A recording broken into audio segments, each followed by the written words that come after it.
Bonjour à tous! Dans cette vidéo, je vous parle de ces précieux trésors que sont les photographies de mariage de nos ancêtres. Où les trouver, comment les dater, les décrypter et comment les préserver pour les transmettre aux futures générations. Je m'appelle Marine et je me passionne pour la généalogie depuis une quinzaine d'années. Je tiens le blog de généalogie dans les branches que j'ai démarré il y a 9 ans. Sur mon site, j'ai créé une galerie collaborative de photos de mariage anciennes sous le nom de Vieux Mariage. Alors tout d'abord, où trouver ces précieuses photographies de mariage? Bonne nouvelle, à partir du début du XXe siècle, il y a vraiment de grandes chances que vos ancêtres se soient fait tirer le portrait à leur mariage. Le mariage était en effet une occasion tellement spéciale que les familles, quelle que soit leur classe sociale, faisaient souvent appel à un photographe pour immortaliser ce jour. Alors peut-être que vous avez la chance de posséder des photos de mariage de vos grands-parents, voire de vos arrière-grands-parents. Ces photos se sont transmises au fil des générations pour arriver par chance jusqu'à vous. Si ce n'est pas le cas, la première chose à faire, c'est d'interroger votre famille et plus particulièrement les anciens autour de vous. Une grande-tante, un cousin éloigné a peut-être récupéré les vieux papiers de famille et avec eux une précieuse photo. Soyez vous-même dans une posture de partage car vous avez aussi des informations intéressantes à partager grâce à vos recherches généalogiques. Demandez une copie des photos, proposez vous-même de venir photographier ces photos pour que ce soit plus simple pour votre interlocuteur et aussi pour le voir en vrai. Vraiment, j'insiste, la généalogie, c'est d'abord parler avec sa famille pour recueillir des témoignages et donc c'est la première chose à faire. Et surtout, n'oubliez pas d'interroger la personne qui vous montre les photos pour savoir si elle a des informations sur les personnes présentes sur ces photos.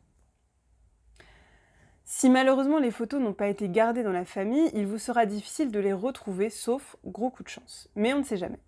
On trouve encore beaucoup de photos de mariage vendues dans les vides-greniers. Et c'est d'ailleurs en voyant toutes ces photos abandonnées que j'ai eu envie de créer la galerie Vieux Mariage, pour éviter que ces mariés, souvent non identifiés, tombent dans l'oubli. Souvent, les mariés envoyaient la photo de leur mariage aux invités ou à des amis proches. Donc s'il y a des vides-greniers dans les villages de vos ancêtres, passez-y y faire un tour et peut-être y trouverez-vous votre trésor. C'est arrivé à certains. Parmi les ressources sur Internet, il y a le site Delcamp. Sur ce site, on peut paramétrer une alerte par mots-clés et ainsi recevoir un email si quelqu'un met en vente une photo qui correspond à ces mots-clés.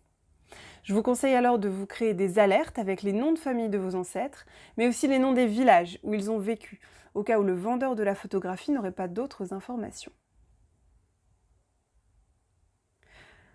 Sur Internet, vous avez aussi un groupe Facebook de photographies de mariage anciennes sur lequel les membres publient des photos qui sont ensuite triées par département. Ça peut valoir le coup de farfouiller dedans si vous avez le temps. Et enfin, vous avez la galerie Vieux Mariage, bien sûr, sur laquelle vous pouvez chercher une photo par mot-clé, que ce soit un nom de famille, un lieu ou un photographe. Dans la galerie, les photos sont classées par ordre chronologique. Je mets cette galerie à jour à peu près tous les 2 mois avec de nouvelles photos que je reçois et que j'indexe avec toutes les informations disponibles. Actuellement, il y en a environ 250. Bien sûr, la consultation de toutes ces ressources est gratuite. Du côté des archives, certaines archives municipales et départementales possèdent des fonds contenant des photographies de mariage. C'est le cas notamment des archives départementales de l'Ain. Pour savoir si les archives qui concernent vos ancêtres en possèdent, il faut aller faire une recherche dans leur inventaire. Alors, voyons maintenant comment dater une photographie de mariage. C'est la question qui revient le plus souvent. Et pour dater le plus précisément possible une photo de mariage, on va s'aider surtout des vêtements des personnages présents, et plus spécialement de la mariée. La tenue de la mariée, c'est en effet un indice très précieux pour identifier la période du mariage. Regardez ces 3 photos. Sur la première, on voit que la robe de la mariée est longue, avec un corset serré et un col montant. La mariée a une coiffe en hauteur sur le sommet du crâne. Tout ça, c'est typique des années 1890-1910. De la Grande Guerre aux années 20, la robe se raccourcit. La mariée porte des bas blancs, son cou est dégagé et sa taille est moins marquée par la robe.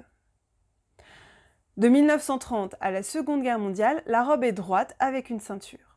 Dès 1925, on voit souvent que la coiffe de la mariée descend très bas, sur son front presque au niveau des sourcils.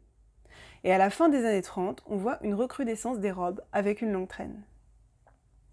Enfin, dans les années 1940-1950, les mariés arborent souvent une robe courte, et simple, souvent un tailleur. Puis, la robe devient plutôt longue et évasée au niveau des pieds. Voilà, retenez bien ces différents indices qui sont très utiles pour mieux cerner la période pendant laquelle le mariage a eu lieu. Voyons maintenant comment identifier le lieu du mariage et les personnes présentes. Dans le meilleur des cas, évidemment, quelqu'un, qu'on pourrait appeler votre bonne fée généalogique, a noté la date et le lieu au dos de la photo. Cette date et ce lieu vont vous permettre de supposer, voire de deviner l'identité des mariés à travers leur acte de mariage. Pour les photos de groupe, cet acte va également vous donner les noms des témoins et les informations sur les parents des mariés, si ceux-ci étaient présents ou non. Et peut-être d'autres personnes aussi présentes au mariage. Parfois, il n'y a rien d'écrit au dos, mais il y a une indication du photographe, de son adresse ou de sa ville sur l'entourage de la photo. Même si le lieu du studio du photographe n'est pas forcément le lieu du mariage, ça donne quand même une indication à minima sur la zone dans laquelle le mariage a pu se tenir. Parfois, la photo elle-même donne un indice sur le lieu. Les photos de groupe sont prises après le mariage à l'église et juste avant le repas de noces. Donc elles peuvent avoir lieu devant l'église, devant l'auberge où a lieu le repas, mais aussi devant la plus belle maison du village, ça arrive. Quand on arrive à identifier une des personnes présentes, on peut s'appuyer sur cet indice pour identifier les autres personnes présentes, car le placement de la noce sur la photo suivait des règles assez précises. Les mariés étaient évidemment au milieu, au premier rang, la femme était généralement au bras gauche de son mari, leurs parents étaient ensuite de chaque côté, avec les jeunes enfants. Ensuite, tout autour se trouvait le reste des membres de la famille, et les garçons et les demoiselles d'honneur. Notez que ceux-ci étaient célibataires. Les amis et les voisins étaient aussi sur la photo plus à l'arrière, et il faut aussi savoir que les musiciens étaient souvent sur la photo de groupe. Il s'agit ensuite de regarder les physiques et de comparer chaque visage avec d'autres photos que l'on aurait. On peut aussi se baser sur le descriptif physique figurant dans la fiche matricule des hommes pour écarter ou confirmer certaines hypothèses. Quant aux photos de couple, elles étaient généralement réalisées en studio, et ce jusque dans les années 1970. Voyons maintenant quelques idées reçues. La mariée était en noir, donc il y a eu un deuil dans la famille. Alors non, les mariés pouvaient se marier en noir. Et c'est le cas notamment de nombreuses mariées normandes et bretonnes jusqu'à la Première Guerre mondiale. En fait, la mariée en blanc se généralise dans les villes au début du 19e siècle. Mais la mode met un peu plus de temps à atteindre les campagnes. Donc les mariées dans les campagnes mettaient surtout leur plus belle robe, quelle que soit sa couleur. Certaines mariées sont même en rouge, comme dans le Languedoc. Mais comme on ne voit pas la couleur sur les photos, on prend ça aussi pour du noir. Bref, le noir sur la photo de mariage, ce n'est pas du tout synonyme de deuil. Le marié étant militaire, donc la photo a lieu pendant la guerre. Deuxième idée reçue. Si le marié est un militaire de profession, il va revêtir son uniforme le jour du mariage. Mais en effet, pour les mariages ayant eu lieu pendant la Première Guerre mondiale, on retrouve souvent les mariés en uniforme.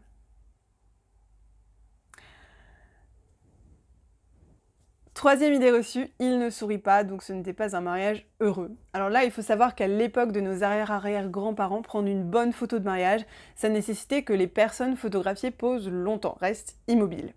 La technique de la photographie était relativement récente, donc prendre une photo, c'était pas encore instantané.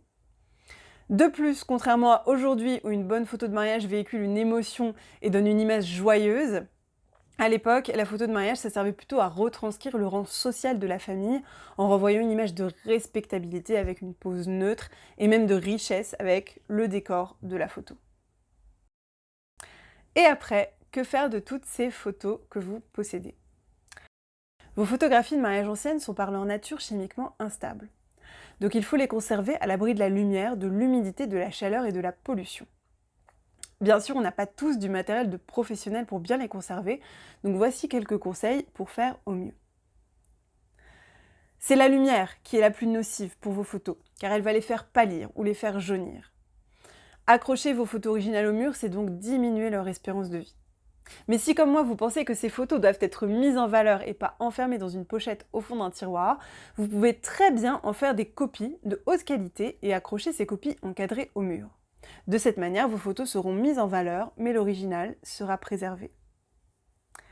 Pour information, en termes d'humidité et de température, le guide de la photographie ancienne recommande une humidité relative de 30 à 50% et une température comprise entre 15 degrés et 20 degrés. Un bon stockage, c'est un stockage qui protège vos photos de la lumière, de la pollution, mais aussi de vos manipulations, pour éviter de mettre vos doigts dessus. Donc à ce stade, je vous préviens que mettre vos photographies dans une bonne vieille chemise en carton ou une pochette plastique, cela ne permet pas de les préserver, au contraire. Le papier qu'on utilise dans notre vie de tous les jours et les pochettes en plastique du commerce sont acides et oxydants pour les photos. Donc il s'agit de conserver vos photographies dans des pochettes dites chimiquement neutres, stables dans le temps et sans colle. Vous trouverez ce type de fourniture dans les magasins de matériel artistique ou de matériel photographique, souvent avec la mention qualité archive. Avant de ranger vos photos dans vos pochettes neutres, je vous conseille d'en sauvegarder une copie numérique. Et enfin, n'oubliez pas de noter toutes les informations que vous avez rassemblées sur ces photos. Alors attention, ne les notez pas sur les photos directement au risque de les abîmer, mais vous pouvez tenir sur votre ordinateur un fichier listant vos photos et les informations que vous possédez sur elles. Dans la description de ma vidéo, je vous fournis un modèle de fichier Excel que j'utilise. Grâce à cette vidéo, j'espère que vous savez maintenant mieux comment exploiter le potentiel de vos photos de mariage anciennes, où les trouver, comment les dater, leur redonner une identité et surtout les préserver. Et bien sûr, si vous voulez les partager pour la postérité, je vous invite à me les envoyer pour que je les rajoute à la galerie Vieux Mariage. Merci pour votre attention et à bientôt.